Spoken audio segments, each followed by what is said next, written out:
My name is Dr. Boyce Watkins, and I am here in Medellin, Colombia. And you guys can see outside, it's a beautiful morning. It's like a weird little type of fog up in the sky.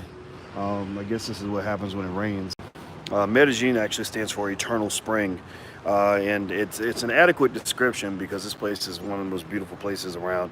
I mean, Africa was better for me for obvious reasons, but Colombia is pretty nice too. You know, it's pretty amazing.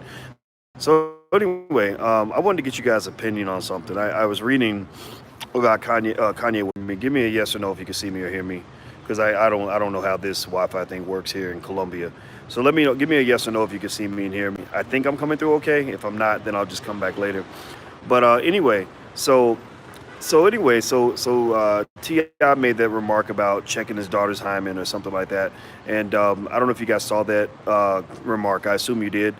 Just give me a yes or no if you did see what Ti said about his daughter. First question I want to ask is this. Okay, so Kanye comes out and Kanye basically says that these remarks were God approved. That his comment about checking the daughter's hymen was God approved.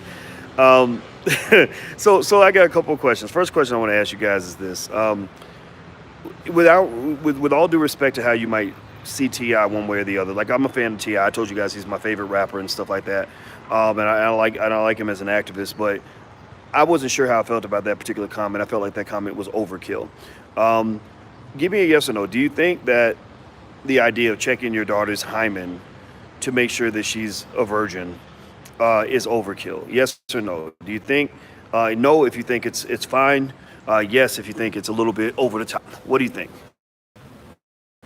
Yes or no? He didn't personally check the hymen. I know the doctor did, but he had the doctor do it, right? Because I wouldn't even know where a hymen is located. To be honest, I mean, I remember being taught where the clitoris was, and then I learned about some of the other stuff, the ovaries and what the uterus. Yeah, that's it. Like, see, I still don't, I still don't know my way around a vagina, like, because it's just not, and I certainly don't really need to know that much about my daughter's vagina. I just don't. And I'm gonna tell you the truth. I've always tell me if you think this is weird or not, but I've always thought it was like a little bit creepy and strange if a father is overly obsessed with his daughter's vagina. Like, and I'm not talking about Ti in particular, even though I think that particular comment was a bad look. But one time I heard a guy in front of everybody, he was talking about his 15-year-old daughter, and he literally said, I'm trying my best to practice not cussing, but the P word, right? So let's say ussy. He literally says to everybody in the room, he says that ussy belongs to me, and he points to the daughter and basically says her vagina belongs to him. And I'm like, what does that mean? Like, did you sign a mortgage? Like, what does that? You got a land title?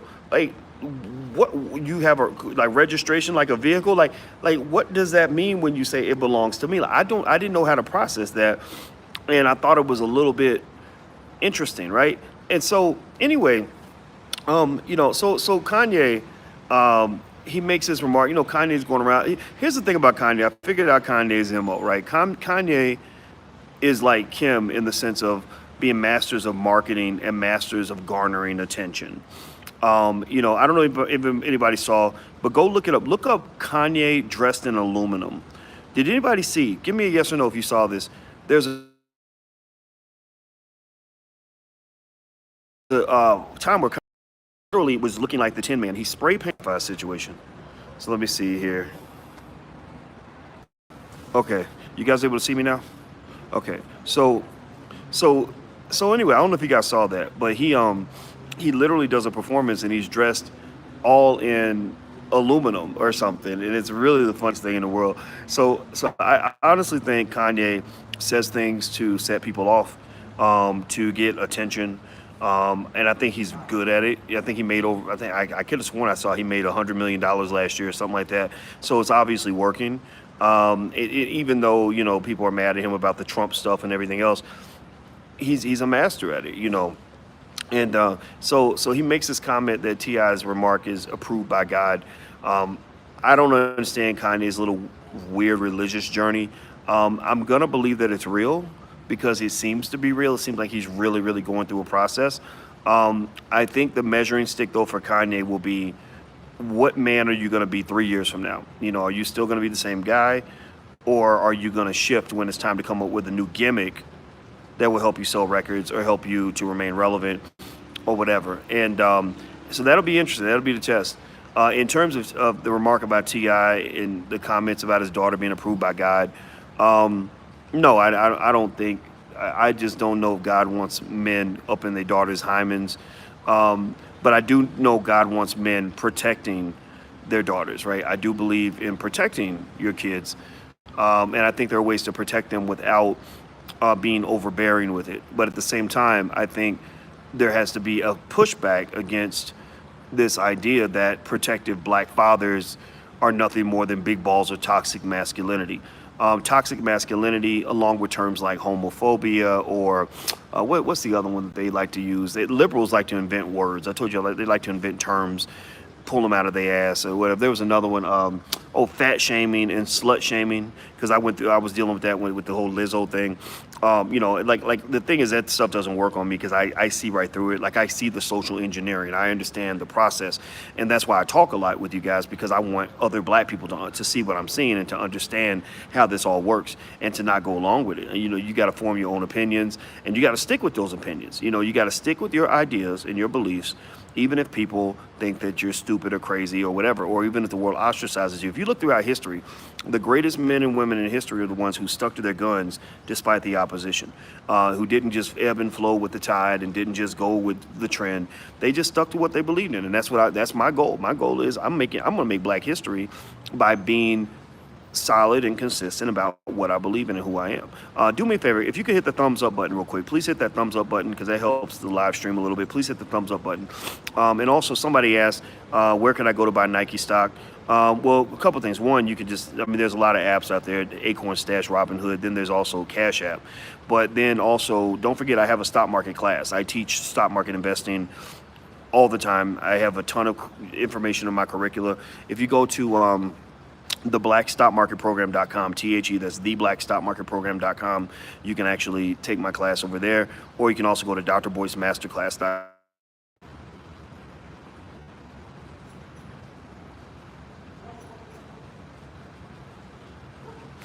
Okay, so Walton says every time you say up in their daughter's hymen, is belittling or demonizing the father for asking his daughter's physician about the status of her health, to include her sexual health. Yeah, but I don't include checking the hymen as, like, you can check your daughter's health without checking to see if she's a virgin. There are healthy women who have sex. Let's just be clear about that. I mean, you know, there's not a correlation between how healthy you are and whether or not you're having sex. That's not so much of a health issue or a health check. That's more of a control check, unfortunately. That's more of I want to make sure you're not giving away, you know, the goods type of thing. And the other thing too, and I remember T.I. brought this point up when he was talking to Jada Pinkett Smith, and I agree with it, is that he was basically, I think a lot of these rappers, when they get older, I think that they're in fear. They're in fear that the chickens will come home to roost. They're in fear that all the things they were promoting in their music are going to come back to haunt them. So for example, T.I., you know, he loved to rap about what he did to women, what he was doing to other people's daughters, and I'm not dissing it, but I think that for him, because he's seen that and he's been a part of that, he doesn't want his daughter to be affected by that. He's finding himself almost in the twilight zone, I imagine, because now he's like, oh my God, there are young guys who are young like I was, who want to do the same things to my daughter that I did to other people's daughters. And I think that's why, as fathers, as men, we got to think about how we treat our women, how we treat Black women, because remember that shit comes back and gets you. That shit will come back, come back for your ass. And the other thing, in fact, another rapper that's starting to reconsider things, like, that's what happens. Like, I guess these artists get in their 30s and they start having kids and they start saying, whoa, wait a minute, what have I created? Because I remember when I used to hang out with Dame Dash consistently apologized for the things that he and Jay-Z were promoting back when they were in their 20s. And then you just recently saw the rapper, I think it was Juicy J, who was basically saying that, that he apologizes if he ever encouraged anybody to use drugs. He's like, if I encourage anybody to use drugs, I apologize. Or he said something like that. And it's fascinating to me, and it's unfortunate, right, that these guys figure it out when they're older, because it kind of makes me want to say, well, you need to go mentor these young guys so that they don't make the same mistake you do. Because remember, the black community is the only community where you're allowed to market drug addiction, alcoholism, and genocide, and it's okay. It's signed, sealed, and approved by corporate America. I mean, the same white folks who will get on your ass for speaking against gay people or speaking against women or whatever, they will blanketly approve an artist who raps about murdering black men. Do you understand? Give me a yes or no if you understand how detrimental that is when you're mass marketing black genocide as if it's a good thing. Like, please give me a yes or no to let me know you're acknowledging, you're hearing what I'm saying. I'm repeating it so because you sort of gloss over it. You're used to glossing over your own death and destruction, right? Here's the deal. A lot of these artists, I love them. I don't hate all rappers. I don't. I have a lot of friends that are rappers, but shit, I mean, you got to be held accountable for the fact that you partnered with the white man to destroy your community. Some of y'all did. Some of y'all need to be paying reparations like white folks do. Seriously, I made a joke. I made a joke on my Instagram page, which is The Real Boyce Watkins. That's where we have good conversations there. And I said, maybe they need to be asked to pay reparations. Like, instead of reparations, maybe they need to pay reparations, right? Because you need to pay reparations for the fact that you have spent all these years promoting death, chaos, and destruction, drug addiction, womanizing, like irresponsible financial behavior, irresponsible sexual behavior to young people. And now all these kids are all fucked up because they've been listening, because their role models have been sending them down the pathway to death and destruction. Like, are you following what I'm saying? Like, why is it that I'm the only son of a bitch out here stupid enough to say this in public and people look at me like I'm crazy? And I'm like, well, if you market, if I disappear, just be patient with me, because it's because I'm in Colombia, and so if I disappear for a minute, like, just wait, give me like 30 seconds before you bounce out. I'm gonna make this short. I'm gonna go ahead and end this in a second since the connection's not great. But I really, really think that we gotta wake up, man. Like when you talk about being woke means being aware. Awareness means that you are aware of your strengths, weaknesses, opportunities, and threats. You're aware of, all the opportunities that you have, all the things you could be doing better. You're aware of your strengths as people. You're aware of how great and amazing you are as black people. But you must also be aware of the threats that exist out here in this world. You got to be aware of the fact that they're trying to kill you every day, especially if you got a son. If you got a son, think about this. The black male is the only person in America who can go to prison and die in prison like Bill Cosby because he touched a white woman's body. Think about this. Have you ever, give me a yes or no, have you ever heard of any case anywhere where a woman was condemned to die in prison like Bill Cosby is because she touched a man's body or touched anybody's body? Can you tell me, can you think of any situation where a woman, especially a white woman, has ever been condemned to prison? I mean, prison is a terrible place. People get raped in prison. People get beat in prison. Can you give me one example where any white female anywhere has ever been condemned to die in prison like Bill Cosby because he was accused of touching a woman's body? You ain't putting nothing in it. You ain't raped nobody. You ain't killed nobody. You ain't pull out a knife. You touched their body. Think about. I mean, I need y'all to really process that for a moment. How deep that is. That they're literally saying. I mean, this is some white supremacy like dissected for you. Basically, what the implicit message is that my body is so sacred, that I am so pure and perfect, that if you even touch me, you deserve to die. You need to be incarcerated for even touching me. We can burn down all of Black Wall Street, which is exactly what happened, because I even accuse you of touching me. I ain't even got to prove that you touched me. I can just say that you touched me, and they will come and they will take you away from your family, and you will go to prison. You will lose all your wealth. You will be raped in prison, beaten in prison, and you might die there. And you will be marginalized for life because I said that you touched me. So my tongue is golden, where I cannot tell a lie. I'm like a police. Like, seriously, the white female is like a police officer. They believe, there are people out here that believe cops never lie, and there are people who believe white women never lie, right? So because my tongue is golden and people believe I can never tell a lie, and because my body is platinum and dirty hands like yours should never touch me, you deserve to die in prison for even touching my body. Do you understand how deep that is and how it's rooted in racism? So my point is, and I'm gonna end the conversation on this, rappers need to sit down and have a fucking summit and talk to one another Sit down with Killer Mike, David Banner, and some other guys and bring these young assholes in, these sons of bitches out here mass marketing drug addiction, sitting there taking white folks' money to mass market drug addiction to young black people. And y'all need to sit these motherfuckers down and help them understand how they are contributing directly to black genocide and white supremacy.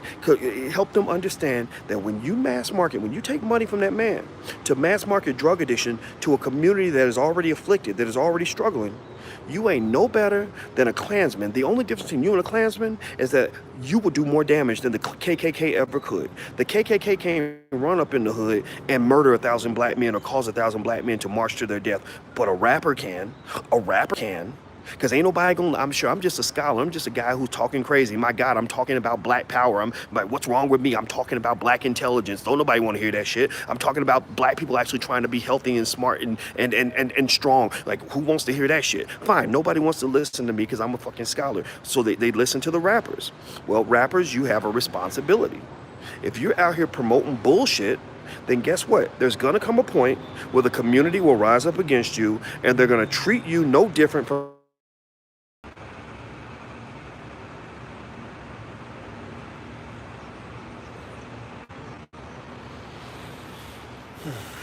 Okay, I'm gonna finish up because the connection's bad, but I'm gonna finish up when I get a better Wi-Fi. But the only difference between a destructive rapper and a Klansman is that the rapper does more damage when he does not use his power in a productive way.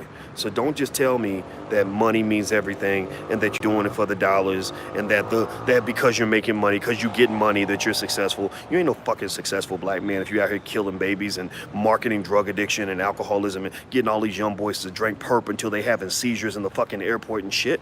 Fuck you. Seriously, fuck you. If that's what you believe, if that's who you are and you want to ride with that, you want to ride with white supremacy, then you will become a white supremacist. So again, I'm challenging every rapper out here, any rapper that's listening, any rapper that has power, and I know a few of these guys, and I love them, I really do, I like these guys, but I'm challenging them to get together with your other rapper friends, get these young bucks together, have a summit, and be leaders, and tell them, you cannot do this and maintain the good graces of the black community because people are sick of this shit.